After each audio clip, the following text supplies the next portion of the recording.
Welcome, millions of viewers, into the world of Charlie's YouTube channel, I guess. I made it a point to look to do one of these videos once a week and release it on a Sunday. And it's a Sunday, and I didn't have a video, so this is coming out. I asked Amy, give me a subject to talk about and allow me to talk about it. She said the mind. Seems to be all day, every day, I'm always talking about the mind. So this would be quite fitting. If I get this in under 20 minutes, amazing. What I was thinking about the mind is, to first of all establish, and I'm going to say a lot of things, I'm going to say it very fast, even if I slow it down. This is my perception of it currently, what the mind is. The mind is a receiver of information, and all information at that. Everything is accessible, including multiple dimensions, into the bigger collective mind of everything. You could call that the universe. You could say that the creation of everything stems from the nature of that mind itself, and then everything is a projected simulation through one's unique perspective. But down to ourselves personally, the mind is a receiver of information. It's a great tool to begin creation, because you can create it instantaneously now. Create a beach, a hammock, a cocktail in your hand, and money landing into your bank account through phone notifications, and one just come up on my phone right now. You are creating a reality in your mind that you live, although you might not necessarily physically be experiencing it in this third dimension. But it's not to say it doesn't exist. It's just to say it hasn't materialized. And material is an existence. It's a form of existence that materializes. But you don't need to actually experience a material situation for your body and yourself to respond to it in a certain way. That's happening a lot with people when they feel anxious about something that doesn't actually exist. But they are still experiencing it through the concept in their mind and the idea of that experience in itself. So there's not really a difference. It's similar the way that we don't know we're in a dream when we're in it, unless you're lucid dreaming. We don't know we're in a dream. So if we don't know we're in a dream, we don't know it's any different to reality. Even if the world experience of it is completely different and it makes no sense to us in this third dimension, we never question it. And it's because all we truly are is awareness of the mind, and in a dream, that's what your subconscious mind is, visually creating upon itself from what you're experiencing in your emotional state and everything that's going on in your subconscious, I guess. I said I was going to say a load of things and I was going to say them fast. Let me summarize and simplify this a little bit. One of the things that the mind will do is create concepts, and the concept I want to speak about in this video is consistency over intensity. And as I write my book right now, actually, I'm writing this book on sales, essentially, as the context. But as anything, from my understanding, there's a common thread and theme among all things that we will experience as people. But the subjectivity is in the conduit, the outlet for it. And sales is another example of a subject or a culture that has underlying principles and patterns within it, of which I'm breaking down in my book, which is why on paper, typically, specifically in sales, essentially I have about a year and a half maybe. I'm 31 now. I focused on sales full time when I was 29. So without getting caught up in the months, it's not been very long. But why do I understand sales incredibly deep and insightfully? Is because I'm able to relate sales as the simplicity of what it really is in its reality, so I can actually bring all of my life experience into this topic and this subject. and therefore understand sales to be actually just psychology, something I've studied my whole life, something through self-awareness. You're constantly self-studying and learning through self-realization. And that natural ability, if you're empathic like I am, you can connect with people very well, so you understand them really well. And if naturally you've been essentially a therapist and a counselor for people through your general interactions, you've become very good over the years, particularly if you couple that with self-awareness. Again, another concept I talk about in my book in many different forms. But one idea to extrapolate from all of it is consistency beats intensity. And essentially that could mean many different things in many different ways for many different people. For me, what it typically means, I see this is the reality of life right now. I see that my camera has started to glitch out. And there's many reasons, and I'm going to put this out anyway. Do you know why? Because fuck the blocks, yeah? Fuck the blocks. Every single time you go to do something, there's always a block, and it's never spoken about. And my content's going to be raw and organic for what it is. Fuck the blocks. But something is going on with my camera right now, so I'm going to do that in the background as I continue to talk. So, my reality as I'm talking about consistency beats intensity. This is what I mean by it specifically. Anything we're looking to materialize requires consistent energy towards it. Consistent. Because what we have to fulfill is the minimal time required for us to get the result that we want. And the minimal time required has no mercy. It's required. And if you're really intense about things, you can move really fast. But if you don't make it to your destination, it's irrelevant. Even if you're a foot away, it's irrelevant how quick you are. If you can't make it, you can't make it. And nothing in nature can maintain and sustain itself through high intensity. You can't sprint forever. You could argue, you could make an argument, that you could probably run non-stop, run non-stop for 7 to 10 days. I'm sure there's some human being out there capable of that feat. However, you definitely can't sprint for 7 to 10 days. No way. You'd be lucky if you even hit that in minutes. And the point is, if we are aiming for a specific destination and target, and we aren't consistent, it doesn't matter how good it was that we got to the second step. And the reality is, people that are intense can't sustain that intensity, and there's a tendency to not slow down. There's a tendency to stop and have a break and allow a gap because we've done an intense period and we've had to stop. Well, if creation is momentum, and if you really boil it down, every single creation comes from movement, even if it's just because nothing in life is still. Everything vibrates. Everything in life is created through movement. So momentum would be a very, very important part of, if you want to call it, manifestation, because you have to make sure things are moving. If you stop that momentum rapidly declines. But it can take a hell of a lot of energy expenditure to get it to the point that we had it at, but hardly any energy at all for it to come to a complete stop.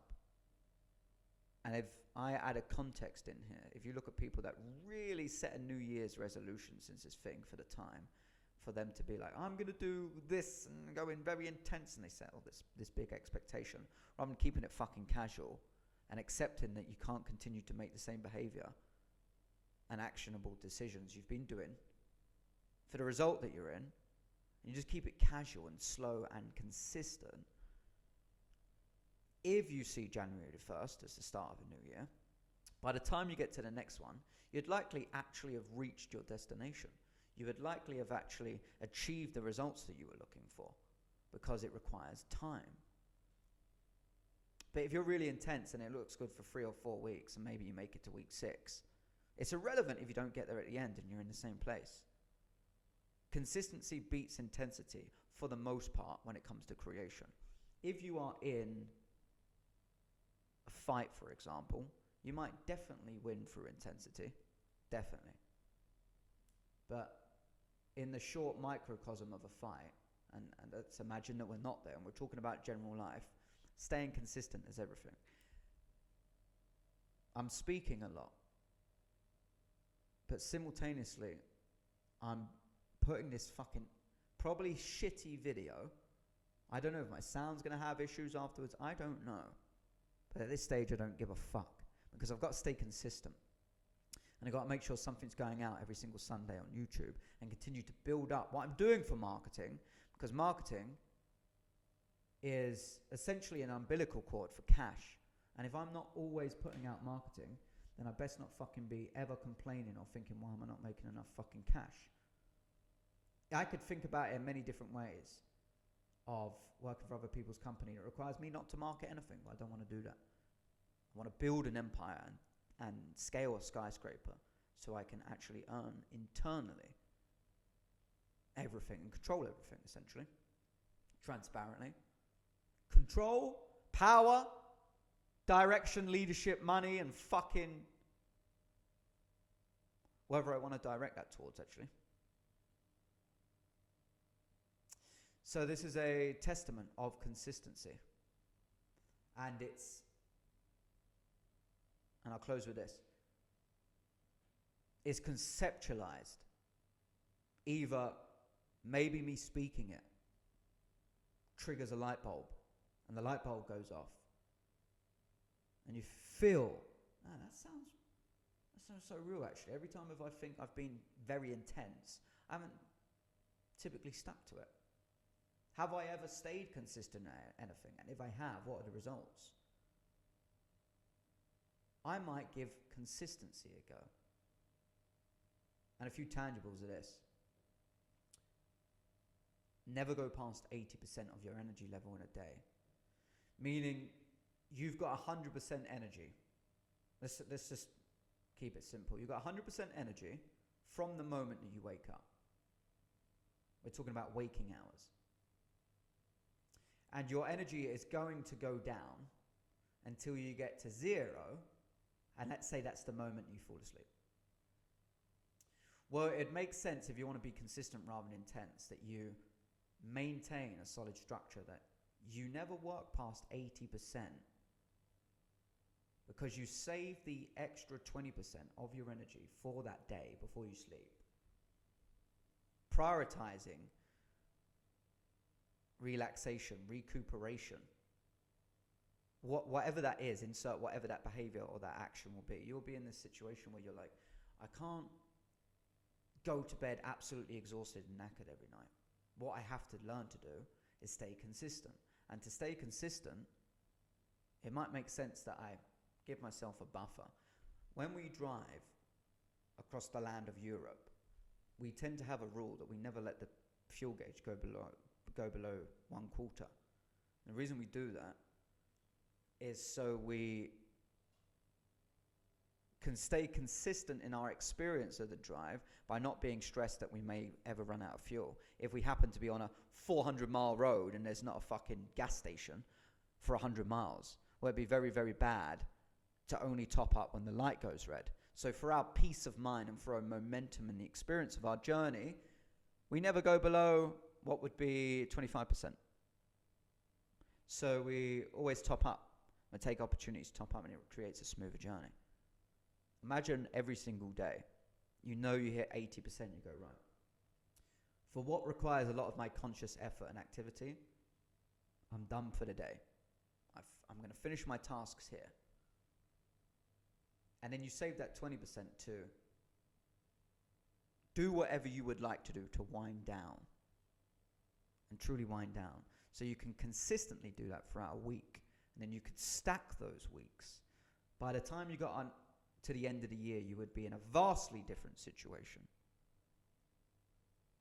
And that's very subjective how that's going to materialize.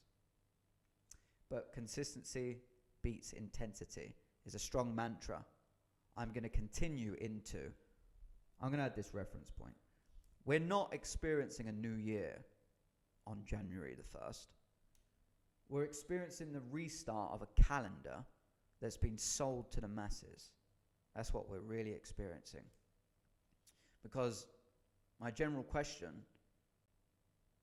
is, how the fuck do we start a new year, i.e. a new cycle, in the middle of a fucking winter season? We don't. We're in the middle of winter. There's no new cycle starting now. Apart from the moon cycles and the microcycles, but the macro of a true yearly season, you could call it, ends when winter ends and spring starts to emerge. So at the end of March somewhere, maybe like the very 1st of April, that'd be a new year. So I'm going to close on that point, actually. Where momentum is, if you believe that January the 1st is the start of the year, think of the impact that that has on your momentum. Because you think you're coming to an end. Imagine what that would be like in a marathon, if you was running a marathon and for some reason there was a glitch in your tracking, so you thought you was at 20 miles and you would only have, I think a marathon is 26.4 miles, I believe. So you thought you only had 6.4 miles left. So you run another 6.4 miles and like, bear in mind, you think you're at the end. And then you stop, only to realize it re-glitches and you're only actually 17 miles in. Think about how that fucks with your momentum and, more importantly, the psychology of yourself. Whereas if you can take that same principle and understand, if you align with the natural seasons and cycles, what you enable yourself to do by going, oh, it's not the end of a fucking season and cycle. It's not get too sucked into the vortex of what this festive holiday season is as a distraction. Not to say you don't enjoy it. I'm not a Scrooge. I'm not a Grinch. It's just the distraction to slow down as if we're coming to an end to something when we're actually in the middle of something. It requires continuous work of what we would need to do throughout the winter. If you keep doing that, you don't lose momentum. You stay consistent. And if you stay consistent, you'll win. Consistency wins at the end of the day. So those of you that might have reframed their entire year perspective there, you're still in the middle of winter, guys. Keep fucking flowing. Keep growing. Keep showing up, working at a consistent level. Doesn't matter what it looks like this fucking video will be a testament for. Does not matter what it looks like. I have no idea what the quality is going to be like. But this is fucking going out there. Stay consistent. If you really want to feel like you're moving to the end of the year, think to the end of winter as we start a true new cycle.